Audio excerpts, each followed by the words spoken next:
창세기 4장 16절부터 24절 말씀입니다. 제가 16절을 먼저 읽겠습니다. 가인이 주 앞을 떠나 나가서 에덴의 동쪽에 있는 놋 땅에 거하더라. 그가 자기 아내를 알았더니 그녀가 수태하여 에녹을 낳으매 가인이 한 도시를 세우고 자기 아들의 이름을 따라 그 도시의 이름을 에녹이라 부르니라. 에녹에게 이랏이 태어났는데 이랏은 무후야엘을 낳고 무후야엘은 무두사엘을 낳고 무두사엘은 라멕을 낳았더라. 라멕이 두 아내를 취하였는데 하나의 이름은 아다요 다른 하나의 이름은 실라더라.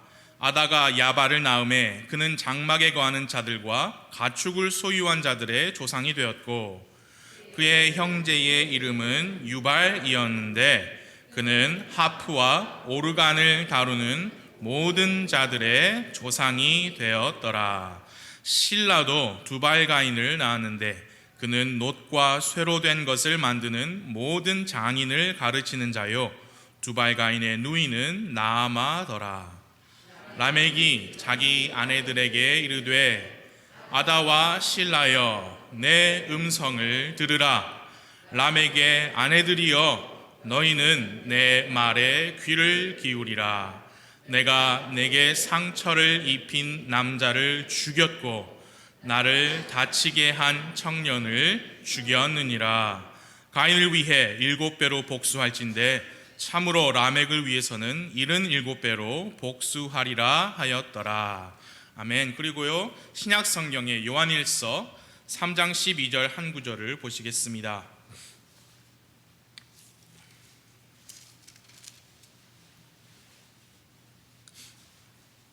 요한일서 3장 12절 한 구절을 한 목소리로 함께 읽겠습니다.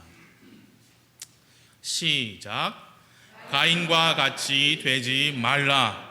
그는 저 사악한 자에게 속하여 자기 형제를 죽였는데 그가 무슨 이유로 그를 죽였느냐? 자기 행위는 악하되 자기 형제의 행위는 의로웠기 때문이라. 아멘. 기도하겠습니다. 하나님 아버지, 주 성령님, 이 시간 우리 모두의 마음을 집중시켜 주시고 하나님의 살아있는 말씀이 온전히 지배하고 우리를 사로잡는 시간 되게 하여 주옵소서. 주님 의도하신 그 뜻을 이 시간 잘 선포하고 잘 듣고 받아들여 하나님께로 더 가까이 나아가는 귀한 말씀 선포의 시간, 귀한 결단의 시간 되게 하옵소서. 예수님의 이름으로 기도했습니다. 아멘. 자리에 앉아주세요. 오늘 어린이들과 함께하게 돼서 반갑습니다. 이종훈 형제님 가정도 집에서 회복하고 계십니다. 예. 어린이 여러분께 맞추도록 노력하겠습니다. 너무 지루하면 안 되니까요. 창세기 말씀을 우리는 주일날 계속 보고 있습니다. 오늘 말씀에 지지난주죠. 2주 전 말씀도 그랬고 지금 가인에 관한 말씀인데요. 가인은 생각해 보십시오. 인류 최초의 아들이에요. 인류 최초의 장남. 이제 농담이지만 진짜로 그럴 것 같은 말이 있죠. 가인에게는 있고 아담에게는 없는 것이 무엇이냐? 신체에 뭐일 것 같으세요? 그렇죠. 많이 들어보셨죠? 배꼽을 가진 인류 최초의 사람. 인류 최초의 아들이었습니다. 그의 아버지는 다른 누구도 아닌 아담이었어요. 아담과 이브는 그들에게는 아버지 어머니가 없었지요. 하나님께서 그들의 아버지이셨습니다. 그런 가정이에요. 하나님께서 아담과 이브를 창조하셨고 그들을 에덴의 동산에 두셨고 그들과 교제하셨고 그들에게 복을 주셨습니다. 온 땅을 다스리는 권한, 이 땅을 통치하는 사람으로 아담을 삼으셨어요. 땅에서 나는 모든 것을 먹을 수 있게 하셨습니다. 온 세상이 그들의 것이었어요. 하나님께서 정하신 법과 원칙만 따른다면 그들은 행복한 삶을 살 수 있었습니다.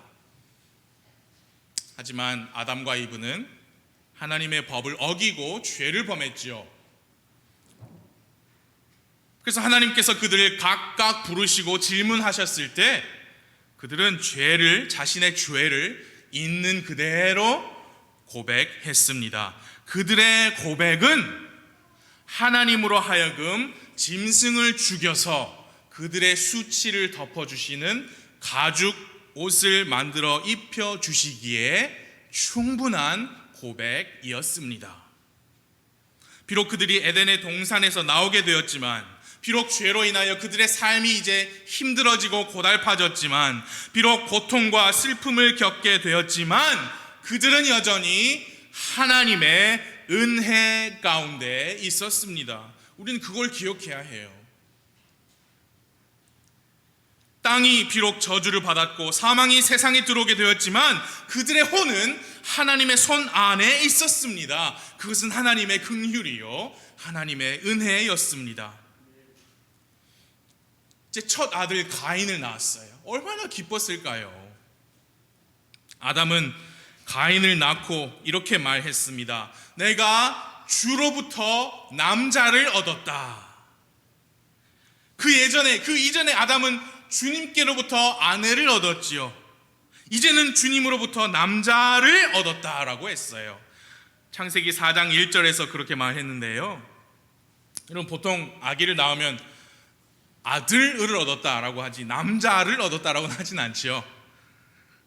아담은 아마도 남자, 여자, man, woman 그 단어 말고 son 또는 boy 이런 말은 아마도 몰랐을 수도 있지 않을까 그런 생각이 들어요. 그런 경험이 없으니까요. 근데 자기는 man이라고 하나님께서 부르셨잖아요. 하나님께로부터 내가 남자를 얻었다. 그 하나님께서 창조하신 첫사람 아담은 하나님께서 창조하신 아내를 얻었고 이제 하나님께로부터 아들을 얻었습니다. 아담 자기 자신을 포함해서 아담이 알고 살았던 모든 사람은 모두 다 하나님께로부터 왔어요. 그런 가정입니다. 자기 자신과 아내가 하나님 앞에서 범죄하였지만 여전히 그들은 하나님의 주권과 하나님의 통치 하에 있습니다. 아들 가인과 둘째 아벨을 낳은 후에도 마찬가지였습니다. 부모는 그 아들들에게 하나님의 법을 가르쳤을 거예요. 가인과 아벨이 각자 하나님께 헌물을 가져올 때 무엇을 어떻게 가져와야 했는지 아버지께 배웠을 겁니다. 이미 죄가 세상에 들어왔고 그들의 중심에 죄의 본성이 있게 되었지만 그들은 하나님께서 일러주신 하나님의 방법을 기꺼이 선택했고 그대로 순종하는 자유가 그들에게 주어졌어요. 히브리서 11장에서 말씀하듯이 아벨은 믿음으로 헌물을 준비했습니다. 아벨은 기꺼이 하나님을 믿었어요. 하나님을 믿는 믿음, 하나님께서 일러주신 그 방법을 믿는 믿음, 하나님의 법과 원리를 믿는 믿음으로 헌물을 준비했습니다. 형 가인에게도 동일한 자유가 주어졌고요, 동일한 선택권이 주어졌죠. 그리고 그는 선택을 했죠. 하나님의 방법보다 자기 자신의 방법도 충분히 선하고 충분히 주님께 받으실 만하다라고 확신했을 겁니다. 그게 뭐냐? 자기 의의를 내세운 거죠. 자기 행위를 내세운 거죠. 자기 생각과 자기 노력으로 하나님께 받아들여지기를 바랐어요. 그게 종교라고 말씀을 드렸지요. 가인에게는 하나님을 믿는 믿음이 없었고 그의 헌물에는 피가 없었고 가인과 그의 헌물은 하나님께서 관심을 가지실 수 없는 것이었습니다. 그것이요, 여러분, 자기 자신의 선택이었습니다. 그래서 하나님께서 가인을 부르시고 그 잘못된 선택을 바로 잡을 수 있는 기회를 주셨음에도 불구하고 가인은 여전히 하나님보다 자기 자신을 선택했습니다. 여러분, 하나님 아버지는요, 사람의 선택을 존중하시는 분이세요. 자유롭게 선택하도록 허용하시는 분이세요. 그리고 그 선택의 결과도 그게 좋은 결과이든 나쁜 결과이든 사람이 톡톡히 치르게 하시는 분이세요. 그래서 하나님께서 가인에게 벌을 주셨죠.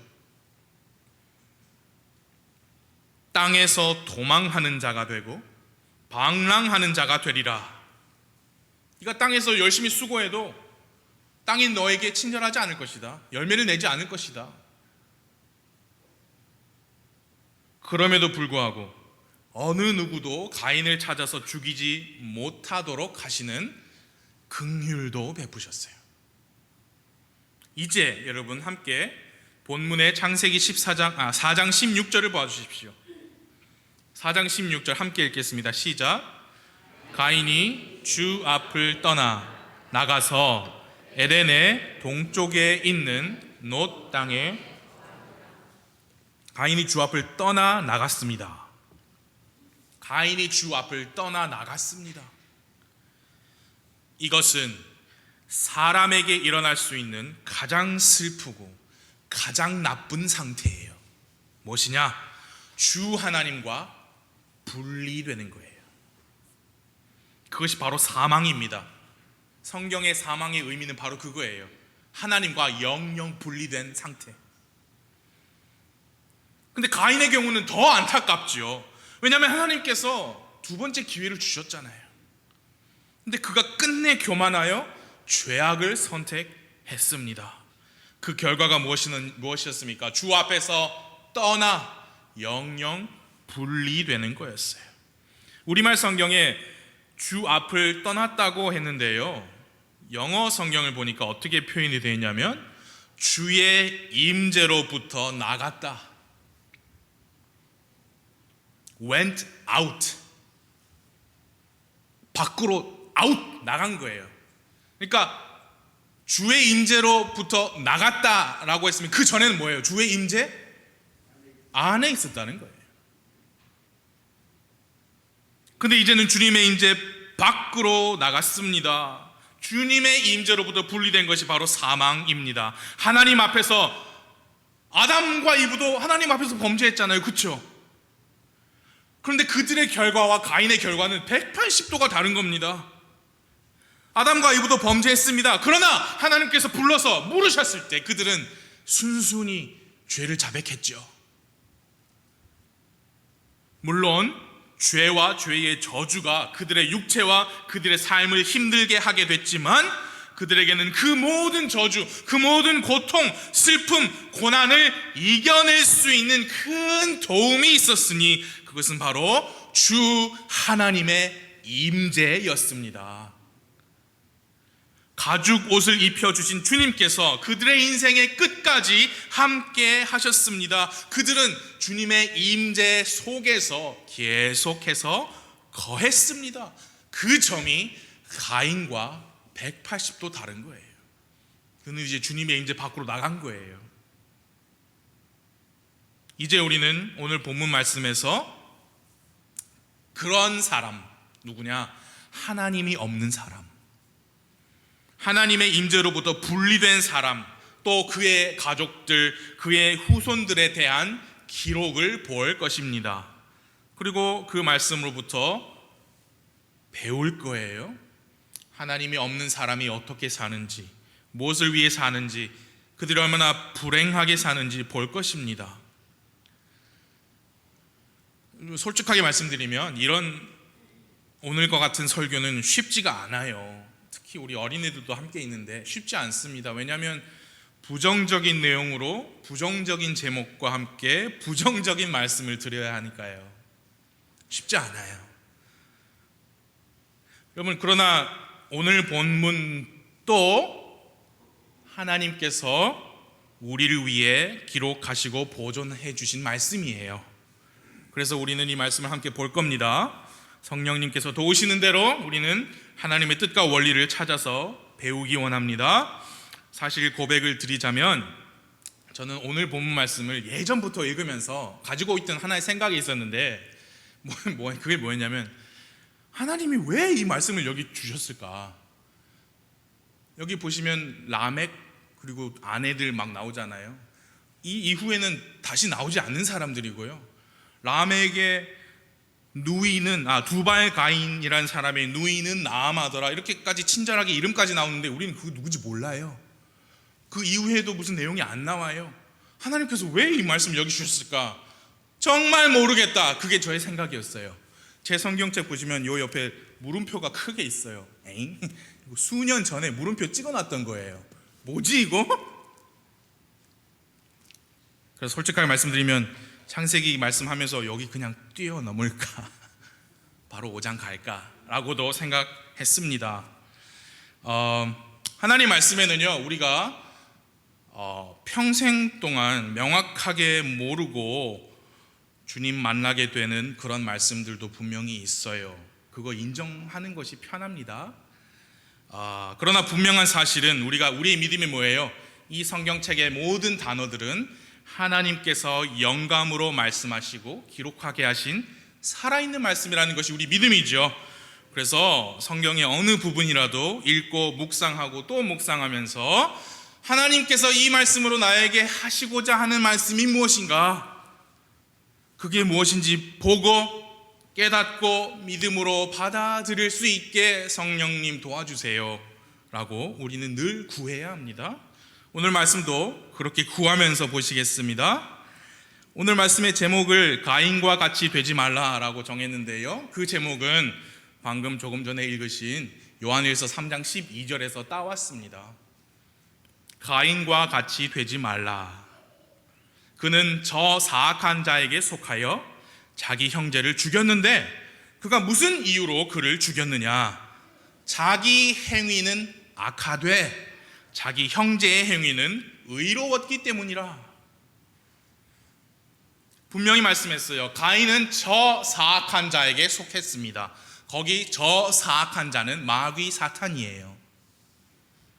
사탄에게 속한 자였습니다. 그렇기에 가인은 하나님의 법에 어긋나는 마음으로 하나님의 법에 어긋나는 허물을 준비했던 거예요. 그리고 요한일서 3장 12절 그 중간 부분을 자세히 보시면 자기 행위는 악하되 그랬는데요, 무슨 행위가 악했습니까? 동생을 죽인 행위를 악하다고 한 거예요? 아니요. 하나님께 하나님의 법에 어긋나는 허물을 준비해서 가지고 온 그 행위를 악하다고 한 겁니다. 그런데 여러분, 사도 요한이 요한일서 편지를 쓰면서 구원을 받은 그리스도인들에게 편지를 쓰면서 그렇게 말했다는 거예요. 가인과 같이 되지 말라. 가인은 하나님을 거부한 자였습니다. 마귀 사탄에게 속한 자였습니다. 그런데도 사도 요한은 믿음의 형제 자매들에게 편지했습니다. 가인과 같이 되지 말라. 악한 행위를 하지 말라. 저 사악한 마귀 사탄에게 속한 자처럼 되지 말라라는 의미입니다. 여러분 잘 들어주세요. 구원받은 여러분과 저는 마귀 사탄에게 속할 수 없습니다. 그것은 불가능해요. 그러나 마귀 사탄에게 속한 자처럼 영적인 상태가 떨어지는 일은 가능합니다. 이해가 되시죠? 마귀 사탄의 권세 아래에 있는 자처럼 우리도 죄에 빠질 수 있어요. 악한 행위를 저지를 수 있습니다. 그래놓고 하나님께서 물으실 때 당당하게 교만하게 하나님께 말대꾸하는 가인처럼 될 수 있다는 얘기예요. 사도 요한의 권면은 그런 의미입니다. 구원받고 거듭난 자도 그의 마음이, 그의 행위가 가인과 같이, 마치 하나님의 임재로부터 영영 분리된 사람과 같이 될 수도 있으니 주의하고 경계하고 깨어 정신을 차리라는 권면의 말씀이에요. 우리는 헷갈리면 안 돼요. 여러분, 우리가 받은 구원은 잃어버릴 수 없습니다. 여러분, 아멘 하셔도 돼요. 침례교의 특징은 아멘이에요. 구원받은 사람이 하나님의 임재로부터, 한번 구원받은 사람이 하나님의 임재 밖으로 떨어져 나갈 수 없어요. 하나님 그렇게 약한 분 아니에요. 우리는 가인이 될 수 없어요. 그러나 가인과 같이 될 수는 있어요. 그런 영적인 상태로, 나락으로 추락하는 것은 우리에게도 가능한 일입니다. 영적인 건강 상태가 안 좋아지는 거죠. 그래서 우리는 그걸 주의해야 합니다. 말씀으로 계속 돌아보아야 해요, 나 자신을. 그래서 오늘 그걸 하기를 원합니다. 뭐냐? 가인의 가족들과 가인의 후손들은 하나님이 없는 사람들이잖아요. 하나님 임재 밖으로 나간 사람들이잖아요. 그런 사람들은 이렇게 삽니다 라고 하나님께서 우리에게 보여주시려고 적어주셨다면 우리는 그걸 보고 어떻게 해야 돼요? 내가 가인과 같이 되지 않기 위해서 이 말씀을 보고 내 자신을 점검해야겠다. 오늘 그걸 하길 바라요. 첫 번째, 하나님의 임재 밖으로 영영 분리된 사람들은 어떤 사람들인가, 어떻게 사는가? 첫 번째, 자기 자신이 자기 인생의 주인이라고 착각하며 삽니다. 하나님 없는 사람들이 그렇게 산단 말이죠. 자기가 자기 인생의 주인인 양 착각하며 삽니다. 주 예수 그리스도의 복음을 믿고 구원을 받아서 다시 태어난 사람들은, 다시 태어났다는 의미가 새 생명을 받았다는 얘기죠. 여러분, 다시 태어나셨습니까? 새 생명 받으셨어요? 그 생명, 여러분이 지금 아멘 하신 그 생명은 여러분 스스로 노력해서, 수고해서, 일해서 얻어낸 것이 아니죠. 자신의 노력과 수고로 이룬 업적이 아닙니다. 오직 하나님의 은혜로 다시 태어나게 되었어요. 거기 필요한 모든 수고, 모든 노력, 모든 행위는 주 예수 그리스도께서 십자가에서 다 이루셨습니다. 우리는 그분의 죽음, 장사, 부활을 믿는 믿음으로 다시 태어났어요. 예수님께서 나의 죄를 대신하여 죽으신 하나님의 어린 양이시구나 라고 믿었습니다. 나는 하나님 앞에서 더러운 죄인이구나. 그걸 회개하고 나의 죄와 나의 죄의 형벌로부터 나를 구원하실 분은 오직 주 예수님 뿐이구나. 그래서 그분을 불렀죠. 예수님, 나를 구원해 주세요. 믿습니다. 주님의 십자가, 그 피가 나를 위한 것임을 제가 믿습니다. 그렇게 은혜로 믿음을 통해 구원을 받은 우리는 성경에 의하면 죄에 대하여는 죽었고 하나님에 대하여는 산 자가 되었습니다. 사망에서 생명으로 옮겨졌습니다. 그렇게 구원을 받은 사람은 더 이상 자기가 자기 인생의 주인이 아니에요. 여러분, 우리말에는 인생, 생활, 삶, 그게 목숨, 생명하고는 약간 다르지만 영어로는 똑같아요. 라이프 들어보셨죠? 우리가 주인이 아닙니다. 하나님께서 우리의 라이프, 우리의 인생, 우리의 생활, 우리의 목숨, 우리의 생명의 주인이십니다. 내 모든 것이 하나님 거예요. 하나님께서 나의 삶을 주관하세요. 그러나 하나님과 분리된 사람들은, 그 죄인들은 자기 자신이 자기 인생의 주인인 것처럼 주인 노릇을 하며 살았어요. 4장 17절을 보시겠습니다. 4장 17절 시작. 그가 자기 아내를 알았더니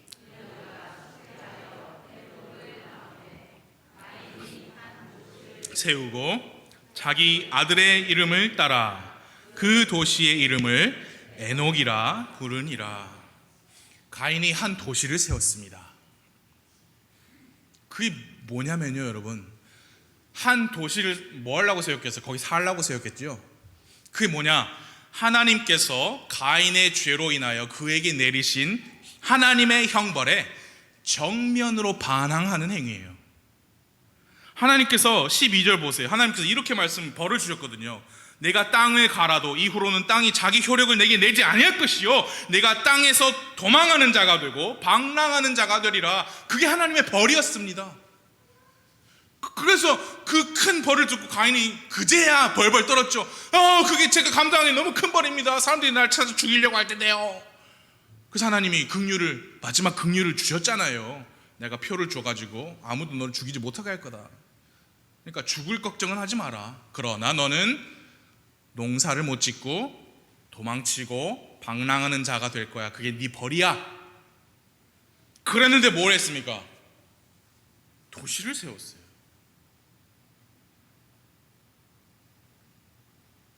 하나님과 하나님의 말씀을 끝까지 반항하는 거죠. 뭐예요? 하나님이 내 인생 주인 아니에요. 내가 내 인생의 주인이에요. 그런 모습이죠.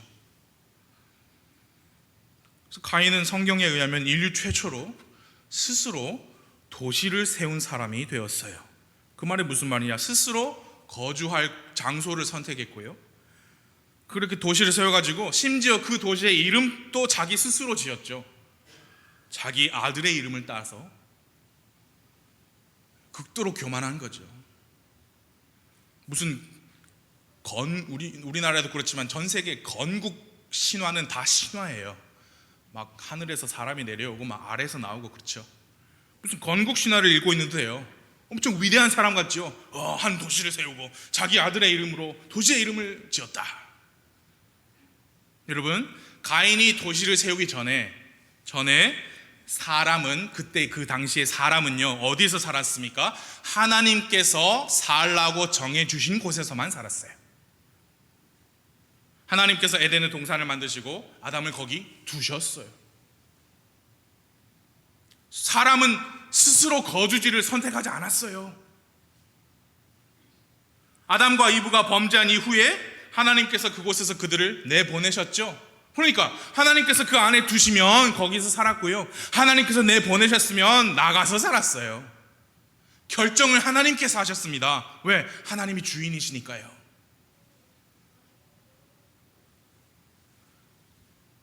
하나님께서 가인에게도 조치를 취하셨죠. 아담과 이브를 에덴 동산에서 쫓으신 것처럼 조치를 취하셨잖아요.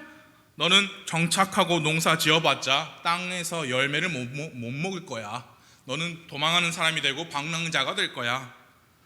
근데 가인은 그 하나님의 말씀에 콧방귀를 뀌기라도 한 듯 보란듯이 도시를 세웠습니다. 도망도 안 쳤고요, 방랑하지도 않았어요. 뭐냐?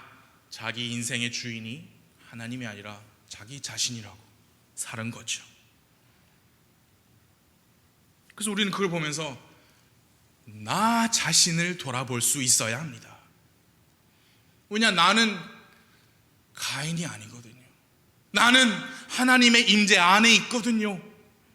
그렇다면 나는 가인처럼 내 인생의 주인이 나라고 굉장히 심각하게 착각하고 살면 안 되잖아요. 그래서 돌아보십시오. 나의 생각, 내 마음, 나의 소원, 내가 바라는 거, 나의 계획, 나의 꿈, 그것을 그렇게 정하라고 하나님께서 인도하셨는가? 하나님께서 인정하는 도장을 찍어주셔서 나는 그런 꿈을 가지고 있는가? 아니면 내가 원해서, 내가 내 인생의 주인이니까 라고 내 인생을 그렇게 설계하고 있는가? 돌아보셔야 합니다. 하나님이 없는 사람은 자기 자신이 인생의 주인이라고 착각하며 삽니다. 두 번째, 하나님의 임재 밖으로 나간 사람은 어떻게 사느냐? 거리낌 없이 죄를 지으며 삽니다. 거리낌 없이 죄를 짓습니다. 여러분 창세기 4장 19절을 보겠습니다. 19절에 나오는 라멕이라는 사람은 가인의 직계 후손이죠. 19절을 읽겠습니다. 시작. 라멕이 두 아내를 취하였는데 하나의 이름은 아다요 다른 하나의 이름은 실라더라. 라멕이 두 아내를 취했어요. 그거를 이제 일부 다처제라고 하죠. 한 남편이 많은 아내를 두는 일은 하나님께서 정하신 결혼이 아닙니다. 하나님은 단 한 번도 그것을 인정하신 적이 없습니다. 그럼 여러분 생각나죠? 이제 가인 말고 라멕 말고 다윗 같은 훌륭한 사람도 아내가 많았는데 그건 어떻게 된 거예요? 그럼 그의 선택이었지 하나님이 인정하셨다는 의미가 아니에요. 하나님께서 정하신 결혼이 뭐냐? 창세기 2장 24절에 나와 있어요. 한두 장 앞으로 가셔서 2장 24절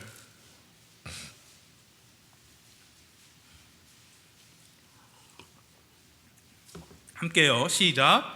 그러므로 남자가 자기 아버지와 어머니를 떠나 자기 아내와 연합하여 그들이 한 육체가 될지니라. 여러분 우리말 성경에 의미가 뚜렷이 보이지 않지만 영어 성경에는 그러므로 남자가 했을 때 한 남자입니다. 그리고 자기 아내도 아내들이 아니라 his wife 한 사람이에요. 한 남자와 한 아내가 연합하는 것이 결혼이다라고 하나님께서 정하셨어요. 여기에서. 근데 보시면 여러분 생각해 보세요. 흥미롭지 않아요? 지금 2장 24절 상황은 아담이 이브를 만난 장면이잖아요. 근데 그들한테 아버지와 어머니가 어디 있어요? 아담한테 아버지 어머니 없어요. 없는데도 굳이 하나님께서 그렇게 말씀하셨다는 거예요. 남자가 자기 아버지와 어머니를 떠나 자기 아내와 연합하여 한 육체가 될 것이다. 굳이 그렇게 말씀하셨다는 건 뭐예요? 그 내용이, 그 결혼이라는 것이 그때 당시 아담에게만 해당하는 일회적이고 일시적인 선언이 아니라 결혼 제도 자체를 그렇게 정하시겠다는 하나님의 공개적인 선언이지요. 그런데 라멕은 성경 최초로 한 명 이상의 아내를 취한 사람이 됐어요. 그리고 4장으로 돌아가셔서 4장 23절 보시면요, 거기를 읽어보면 라멕이 아내를 2명이나 두었다는 사실이 그 사람은 전혀 거리낄 게 없는 것처럼 보여요. 그리고 그 내용을 보면 자기가 사람 죽였다는 얘기를 하거든요.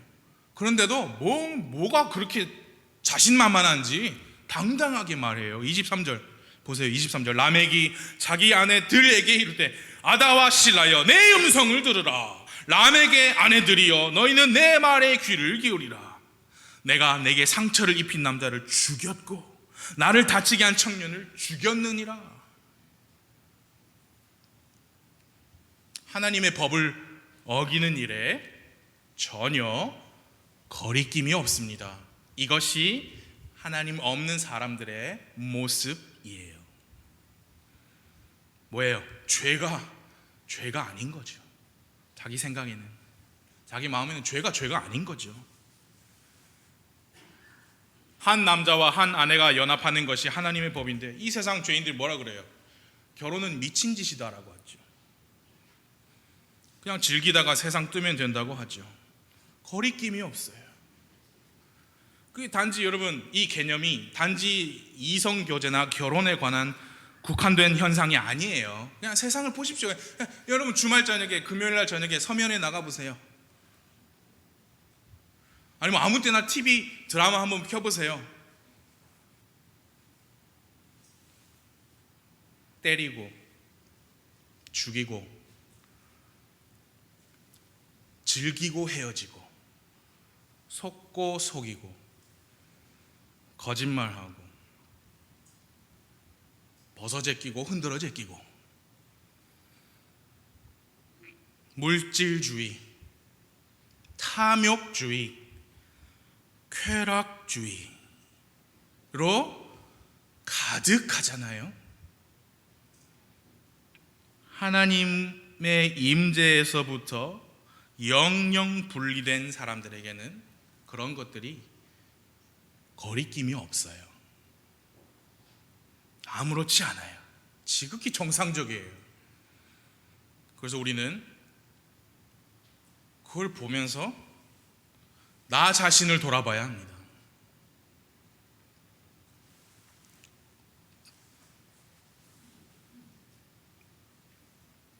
아무도 모르는, 나 혼자만 알고 있는 나의 은밀한 죄.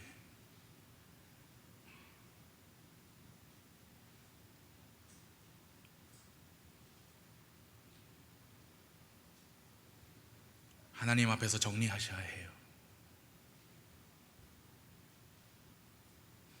작은 누룩을 조심하라고 하셨잖아요.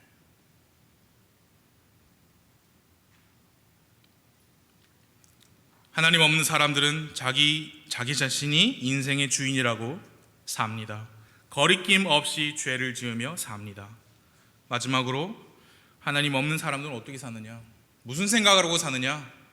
하나님 없어도 얼마든지 잘 먹고 잘 살 수 있다라고 생각하고 살아요. 창세기 4장의 20절부터 22절까지 람에게 자녀들에 관한 기록이 있습니다. 여러분 보시면 제가 읽어드릴게요. 눈으로 봐주세요. 아다가 야발을 낳음에 그는 장막에 거하는 자들과 가축을 소유한 자들의 조상이 되었고, 그의 형제 이름은 유발이었는데 그는 하프와 오르간을 다루는 모든 자들의 조상이 되었더라. 실라도 두발가인을 낳았는데 그는 놋과 쇠로 된 것을 만드는 모든 장인을 가르치는 자요, 두발가인의 누이는 나아마더라. 야발, 그 사람은 장막에 거하는, 장막이 뭐예요? 텐트죠. 장막에 거하는 자들과 가축을 소유한 자들의 조상이 되었다라고 했어요. 그게 뭐냐면 유목생활, 유목민들의 조상이 되었다. 아마 꽤나 그 야발이라는 사람이 텐트 치고 거두고 또 가축 몰고 가축 치는 일을 잘했나 봅니다. 조상님이 됐대요. 그리고 유발은 하프와 오르간을 다루는 모든 자들의 조상이 됐어요. 그러니까 뭐냐면 음악적인 재주가 있었던 거죠. 두발가인이라는 사람은 놋과 쇠로 된 것을 만드는 모든 장인을 가르치는 자, 그러니까 금속을 잘 다루는 사람이었나 봐요. 그게 뭐냐, 이게 뭐예요? 다들 재주도 많고 똑똑하고, 그렇죠? 하나님 없이도 자기 할 일 잘 찾아서 잘 먹고 잘 살았나 봐요. 딱히 누가 가르쳐주지 않았는데도, 그렇죠? 장막을 만들고 가축을 치고 악기를 뚝딱 만들어내고 제법 연주도 잘했을 겁니다. 여러분 그런 사람들 있죠? 제대로 배우지 않았는데, 정식 교육 없는데 갑자기 막 쳐. 그런 사람들 있죠. 또 어떤 사람은 그냥 손재주가 좋아요.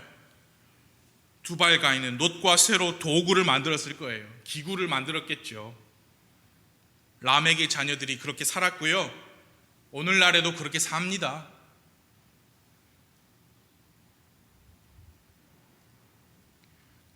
뭘 모르는 거예요? 여러분, 그런 아까 말씀드린 음악적인 재능, 뭐 보면 뚝딱뚝딱 만들고 이런 재능, 천부적인 소질, 그 천부는 누구실까요? 그걸 영어로 탤런트라고 그러거든요. 달란트. 성경에 달란트가 나오죠. 달란트라는 것이, 종이 달란트를 받잖아요. 누가 줘요? 주님이 주죠. 왜 천부적인 소지라고 부릅니까? 자기 자신이 개발한 게 아니라 누군가가 주신 거지요. 그건 딱 몰라요. 딱 잊어버리고 하나님 밖에 있으니까, 하나님 없이 사니까 누가 나에게 이걸 줬는지 인정할 필요도 없어요. 나는 잘났어, 나는 똑똑해 라는 것이 하나님 없는 사람들의 모습이에요. 여러분 거의 모든 분들이 바지 주머니나 핸드백에 몇십만 원에서 수백만 원 하는 컴퓨터를 이제는 이렇게 조그맣게 들고 다녀요. 이게 얼마나 똑똑한지. 이름도 스마트폰이죠. 이걸 가지고 있으면요, 사람이 어떻게 되냐, 거의 전지한 존재가 되고 거의 전능한 존재가 돼요. 할 수 있는 게 너무 많아졌잖아요, 그죠? 그리고 모르는 거 없어요. 쳐보면 나와.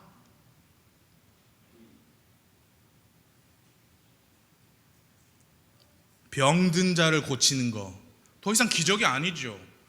여러분, 우리나라의 어느 도시에나 대로를 가보세요.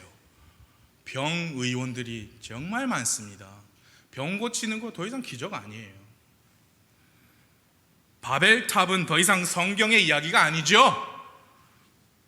빌딩들, 아파트들이 하늘 높은 줄 모르고 치솟아 오릅니다. 우주 여행은 먼 미래가 아닙니다. 실제로 먼 미래가 아닌 것 같아요. 동식물의 유전자 조작은 이미 많이 발달했고요. 사람까지 복제하는 기술은 이미 있어요. 실행에 옮기지 않을 뿐이죠. 그게 뭐예요? 하나님 없이도 얼마든지 우리는 똑똑해. 인본주의, 그걸 인본주의라 해요. 그래서 휴머니즘, 인본주의는 좋은 단어가 아닙니다. 사람이 가진 지능, 재주, 건강 다 하나님께로부터 온 것인데도 그거를 인정하지 않아요. 스스로 모르려고 하든지 아니면 부인하든지 진짜 모르는 건지 그건 중요치 않아요.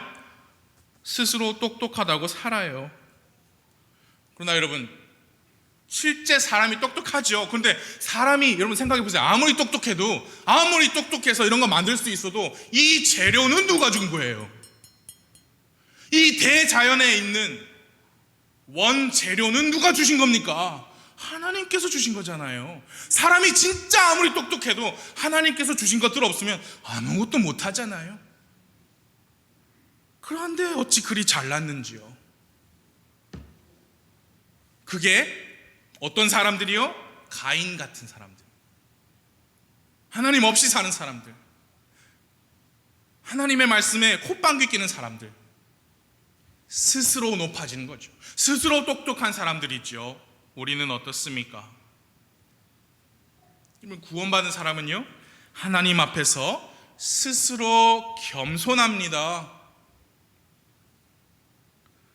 하나님 없이는 아무것도 할 수 없다고 고백합니다.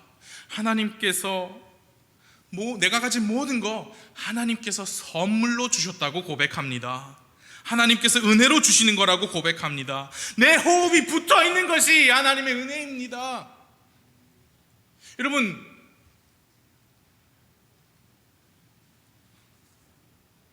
심장이 멈추면 혈액순환이 멈춰서 뇌로 피가 순환이 안 돼서 그 피가 산소를 뇌로 공급해 주지 못하고, 그래서 뇌 정지가 된 걸 뇌사라고 하죠.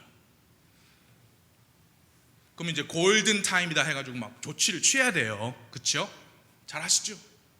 그러면 지금 앉아 계신 여러분, 내 피를 내가 내 뇌까지 전달해야 나는 살아. 그걸 위해서 뭘 노력하고 계세요? 무슨 수고를 하고 계시죠? 제가 예배 토요일과 수요일, 오늘도 할 거지만 이제 소독을 해요.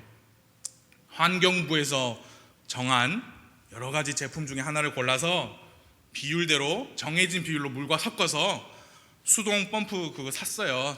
코로나 초기에. 그래서 펌프질 합니다. 빡빡빡 해가지고 압을 쫙 올린 다음에 해가지고 제가 팍 뿌리거든요. 여러분 두고 가신 노트, 가방, 성경책 상관없이 다 뿌려버려요. 모르셨죠? 제가 깨끗하게 해주고 있었어요. 펌프질을 해야 이런 간단한 일도 한 15분이면 다 끝나요. 예배당 전체. 이런 간단한 일도 제가 어떻게 해야 돼요? 힘 줘야 해요. 펌프질을 해야 돼요. 여러분, 심장 펌프질을 하려고 저도 아무것도 안 해요. 그게 뭐예요? 하나님께서 해주시는 거예요. 밤에 저는 생각할 때마다 너무 신기해요. 밤에 자려고 누우면 막 생각이 들잖아요. 그렇죠? 여러분, 깊은 수면을 위해서는 요거를 멀리 두시는 게 좋습니다. 아무튼 정신이 멀쩡해요. 근데 나도 모르게 잠에 빠지잖아요. 그 무슨 노력을 하셨지요? 나도 모르게 쓱 잠에 빠졌다가 아침에 되면 어김없이 정신이 탁 드는 것이 하나님의 은혜입니다. 하나님의 긍휼입니다. 매일 아침 주님의 긍휼이 새로우니까 하나님이 어제 네가 지은 거 그래 내가 긍휼 베풀어 줄게. 그게 매일 아침 새로우니까 매일 아침 우리가 소멸되지 않고 눈이 떠지는 거예요. 또 하루를 하나님께서 선물로 주시는 거예요. 주님의 영광을 위해서 살 수 있도록 기회를 다시 주시는 거예요. 그럼 하나님과 어떻게 되고 우리 그러면 하나님 감사합니다. 하나님 정말 저를 밤새 지켜주시고 또 이렇게 하루를 선물로 주시니 감사합니다. 제가 오늘 할 일, 여러분 학생들이면 공부를 하죠. 직장 출근하셔야죠. 가정을 돌보셔야죠. 제가 오늘 맡은 일을 게으르지 않고 부지런히 할 수 있게 하나님 저를 또 도와주시고 인도해 주시기를 기도합니다.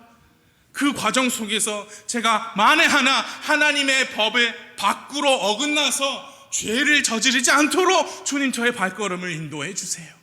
저의 손과 발을 주장해 주세요. 제 눈이 보는 것과 귀가 듣는 것을 하나님 안전할 수 있도록 지켜주세요.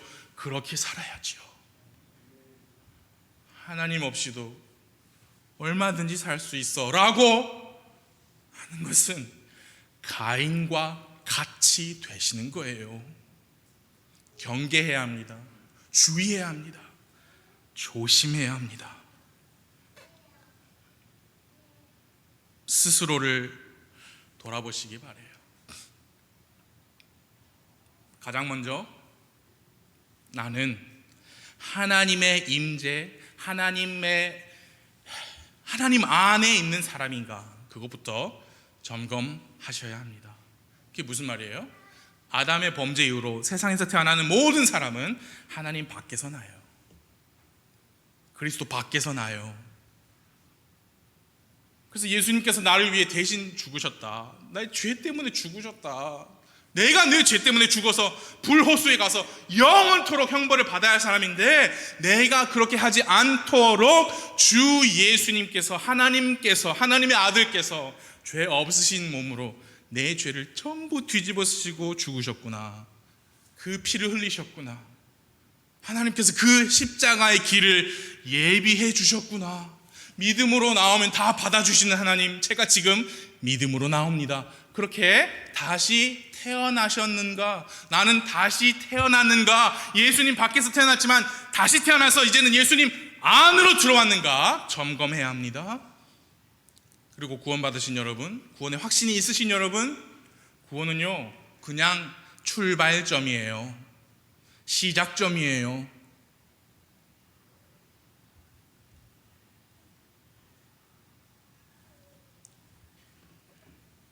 오늘 하루를 선물로 주신 이유가 있을 거 아닙니까? 여러분들께, 우리에게 이 인생, 삶이라는 것을 주신 이유가 있을 겁니다. 예수님 오늘이라도 오실 수 있는데 안 오셨으면 이유가 있을 겁니다. 그게 뭡니까? 하나님의 뜻. 너희는 첫째로 하나님의 왕국과 그분의 의를 구하라 라는 그 말씀으로 대표되는 성경 전체에 있는 하나님의 뜻을 순종하라. 더 열심히, 더 희생하고, 정말 하나님의 능력이 무엇인지 네가 맛볼 수 있는 기회를 내가 더 줄게. 네 명철과 네 지혜를 의지하지 말고 모든 일에서 주 하나님을 너의 주인으로 인정해보고 한번 살아봐라 라고 기회를 주시는 거잖아요. 하나님, 정말 위대한 사람들, 주님 성경에도 많이 있고 정말 훌륭하신 분들 많은데 하나님, 저도 사용하여 주시기를 기도합니다. 하나님께서 그렇게 기회를 주시는 거잖아요. 그럴 때 내 인생의 주인은 나야. 죄를 짓는데 아무 거리낌 없이, 하나님 없이 난 잘 먹고 잘 살아 라는 가인과 같은 영적인 상태가 되면 그렇게 살 수 없잖아요. 하나님의 능력이 내 안에서 풍성히 나올 수가 없잖아요. 돌아보시기 바래요. 점검하시기 바래요. 그리고 다시 결단하실 분은 결단하시기 바라고, 회개가 필요하신 분은 회개하심으로써 하나님과 올바른 관계를 회복하시길 바랍니다. 시간 기도하겠습니다.